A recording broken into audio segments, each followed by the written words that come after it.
fear I wouldn't see him. I kept telling myself maybe something went wrong and he'll explain. At lunch, I had to tell the girls about his not showing. I pretended I didn't care, but oh, diary, I do. I care so much that I feel my whole insides have shattered. How is it possible for me to be so miserable and embarrassed and humiliated and beaten and still function, still talk and smile and concentrate? How could Roger have done this to me? I wouldn't intentionally hurt anyone in this whole world. I wouldn't hurt them physically or emotionally. How then can people so consistently do it to me? Even my parents treat me like I'm so stupid and inferior and ever short. I guess I'll never measure up to anyone's expectations. I surely don't measure up to what I'd like to be. Wow, this book is sad and it just started. September 19, Dad's birthday, not much. Okay, y'all gonna celebrate it at least. September 20th, it's my birthday, I'm 15. Nothing. Well, okay, yeah, she is definitely very sad. September 25th, Dear Diary, I haven't written for about a week because nothing of interest has happened. The same old dumb teachers teaching the same old dumb subjects, the same old dumb school. I seem to be kinda losing interest in everything. At first I thought high school would be fun, but it's just dull. Everything's dull. Maybe it's just because I'm growing up and life is becoming more blasé. Julie Brown had a party, but I didn't go. I've put on 7 ugly, fat, sloppy pounds, and I don't have anything I can wear. I'm beginning to look as sloppy as I feel. September 30th. Wonderful news, diary. We're moving. Daddy has been invited to become the dean of political science at... Oh, okay. So they didn't state where we're at. October 16th. Mom and Dad came home today. Hooray. We have a house. It's a large old Spanish type house which Mom loves. I can't wait to move. I can't wait. They took pictures which will be back in 3 or 4 days. I can't wait. Or have I said that a million times before? October 17th. Even school is exciting again. I got an A on my algebra paper, and everything else is going A and B too. Algebra is the worst. If I can pass that, I guess I can do anything. Usually I'm lucky to get a C, even when I kill myself. Okay, isn't it funny? But it seems that when something is going good, everything else goes good too. I'm even getting along better with Mom. She doesn't seem to nag at me much anymore.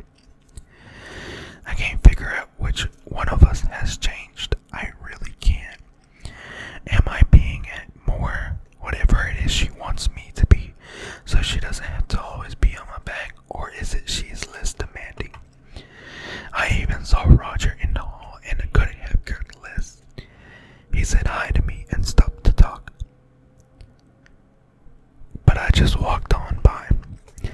He's not going to drop me on my head again. Gee, only a little over 3 months. I really wondered what happened, because it doesn't say. But I guess we'll find out later. I'll learn the book. October 22nd. Scott Lossie, we're gonna go with Lossie, asked me to go to the movies Friday. I've lost 10 pounds. I'm down to 115, which is alright, but I'd still like to lose another 10 pounds. Mom says I don't want to get that thin, but she doesn't know. I do. I haven't had one goodie for so long I've almost forgotten what they taste like. Maybe Friday night I'll go on a binge and eat a few french fries. 115 pounds is very thin, in my opinion.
You know, when I think about things like that, I suddenly don't want to leave. I'm afraid I've lived in this room all my 15 years, all my 5,530 days. I've laughed and cried and moaned and muttered in this room. I've loved people and things and hated them. It's been a big part of my life, of me. Will we ever be the same when we're closed in by other walls? Will we think other thoughts and have different emotions? Oh, Mother, Daddy, maybe we're making a mistake. Maybe we'll be leaving too much of ourselves behind. Dear precious diary, I am baptizing you with my tears. I know we have to leave, and that one day I will even have to leave my father and mother's home, go into a home of my own, but ever I will take you with me. She definitely loves her diary.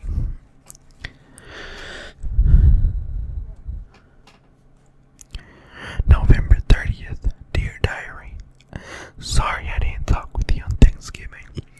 It was so nice. Gran and Gramps were here for 2 days and we talked about old times and lay around the living room.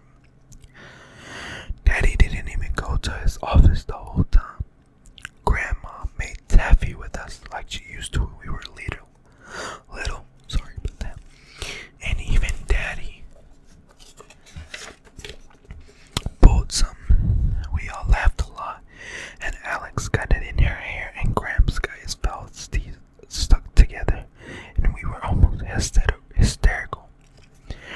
They are sorry we are moving so far away from them, and so are we. Home just won't be the same without Gran and Gramps dropping in. I really hope Daddy is right in making the move. December 4th. Dear diary, Mama won't let me diet anymore. Just between us, I don't really know why it's any of her business.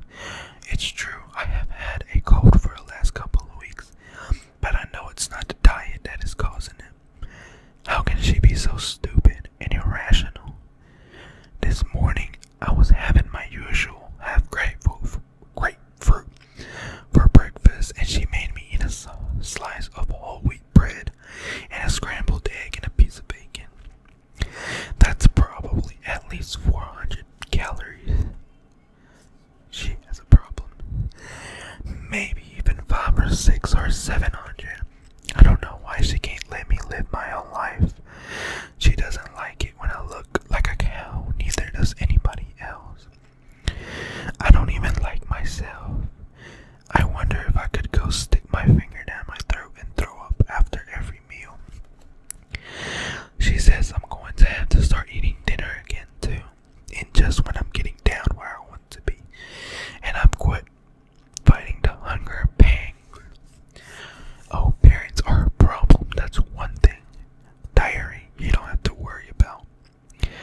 Only me, and I guess you're not very lucky at that, because I'm certainly no bargain. December 10th. Diary, when I bought you diary, I was going to write religiously in you every day. But some days nothing worth writing happens, and other days I'm too busy or too bored, or too angry or too annoyed, or just too mean to do anything I don't have to do. I guess I am a pretty lousy friend even to you. Anyways, I feel closer to you than I do to Debbie and Marie and Sharon, who are my very best friends. Even with them, I'm not really me. I'm partly somebody else trying to fit in and say the right things and do the right thing and be in the right place and wear what everybody else is wearing. Sometimes I think we're all trying to be shadows of each other, trying to buy the same records and everything, even if we don't like them. Kids are robots off an assembly line, and I don't want to be a robot. December 14th. I just bought the most wonderful little single pearl pin for Mother's Christmas present. It cost me $9.50.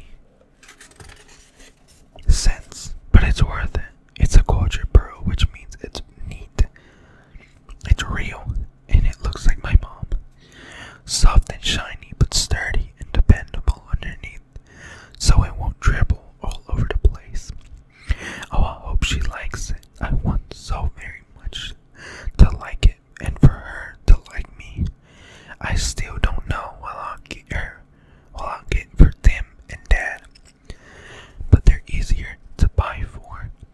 I'd like to get a nice gold pencil holder or something for Dad to put on his big new desk in his big new office so he'd think of me every time he looked at it, even in the middle of tremendously important conferences with all the leading brains in the world. But as usual, I can't afford a fraction of the things I want. December 17th. Lucy Martin is having a Christmas party, and I'm supposed to bring a gelatin salad. It sounds like a lot of fun. At least I hope it will be. I've made myself a new white soft wool dress. Mother helped me, and it's really beautiful. Someday I hope I can sew as well. Sew as well as she does. In fact, someday I hope I can be like her. I wonder if when she was my age, she worried about boys not liking her and girls being only her part-time friends. I wonder if boys were as oversexed in those days as they are now. It seems like when we girls talk about our dates that most of the boys are that way. None of my friends ever go all the way, but I guess a lot of girls at school do. I wish I could talk to my mother about things like this, because I don't really believe a lot of the kids know what they're talking about. At least I can't believe all of the stuff they tell me. December 22nd. The party at the Martins was fun. Dick Hale brought me home. He had his father's car, and we drove all over town and looked at the lights and sang Christmas carols. It sounds kind of corny, but it really isn't. When we got home, he kissed me goodnight, but that's all. It kind of made me nervous because I don't know if he doesn't like me or just respects me or what. I guess I just can't be secure no matter what happens. I sometimes wish I were going with someone that I'd always know I had a date, and I'd have someone I could really talk to. But my parents don't believe in that, and besides, confidentially, no one has ever been interested in me. Sometimes I think no one will ever be. I really do like boys a lot. Sometimes I think I even like them too much, but I'm not very popular. I wish I were popular and beautiful and wealthy and talented. Wouldn't it be nice to like that?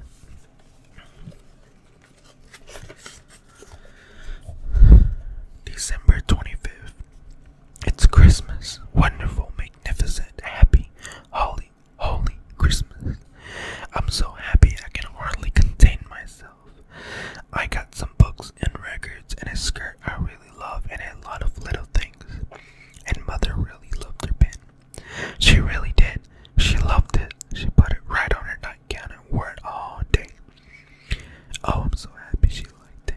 Gran and Grimms were here, and Uncle Arthur and Aunt Jeannie and her kids. It was really great. I guess Christmas is the very best time of the year. Everybody feels warm and secure and needed and wanted, even me. I wish it could be like this all the time. I hated for today to come to an end, not only because it was such a great day, but because this will be our last big holiday in this lovely house. Goodbye, dear house dressed in your holiday finery of tinsel and holly and bright colored lights. I love you. I'll miss you. January 1st. Last night I went to a New Year's party at Scott's house. The kids got a little wild. Some of the boys were juicing it up. I came home early saying I didn't feel well, but actually it's just that I'm so excited about moving in days that I am beside myself. I'm sure I won't sleep at all for the next 2 nights. Imagine moving into a new home, in a new town, in a new county, in a new state, all at the same time. Mom and Dad know a few people on the faculty and they're at the least casually acquainted with their new house. I've seen pictures of it, but it still seems like a large, cold, foreboding stranger.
to stop twice so that she could throw